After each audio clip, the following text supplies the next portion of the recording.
পুরানো ঘটনা শুনবি? হ্যাঁ দাদা বলো। ঘটনাটা হচ্ছে এক জায়গায় নেমন্তন্ন দেশ আমার, হুম।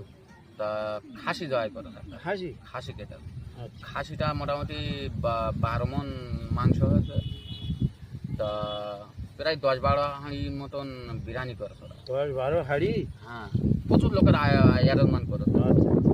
আর আমার নিয়ে গেছে নেমন্তন্ন করে, স্যার আমার বলেছে একটু সকাল সকাল যাবি, একটু হেল্প টেল্প করবি। এবারে সে যে রান্না করছিল ও বলছে চাঁক দেন কিরম হয়েছে দেখি।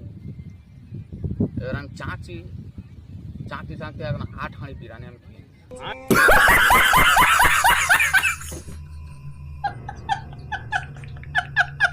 8 হাড়ি। হ্যাঁ, বাবারি।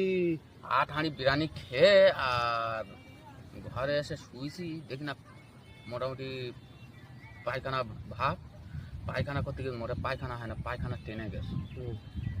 আমি এবার এসেছি ওখান থেকে অ্যাম্বুলেন্স করে নিয়ে এসে এই কামাল ডাক্তারের কাছে। আচ্ছা। তো ও একটা ওষুধ দিয়েছে, খেয়েছি। হুম।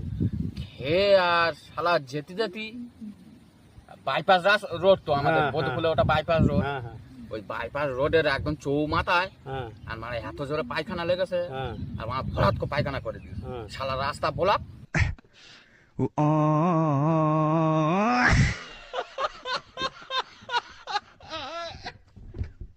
হ্যাঁ হ্যাঁ, হ্যাঁ। এবার ঢালা গ্রামের লোক বলছে তুই এই যে পায়খানা করে রাস্তা ব্লক হয়, লোক যা আসার অসুবিধা কি তুই একটু তুলে নে দা। হ্যাঁ। তা আমি এবার একটা 10 টাকা লরি এনে আর একটা জিসিবি এনে, জিসিবি দিয়ে আর 10 টাকা লরির ওপর তুলে দিস, আচ্ছা। দিয়ে চিরেট করে নিস। হ্যাঁ।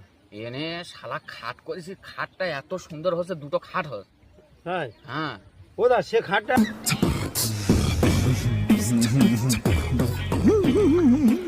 এখনো আছে? এখন আছে, এখন ব্যবহার করি তো। ব্যবহার করো? হ্যাঁ, এখন হেভি আছে, রং টং করে একদম হেভি করি।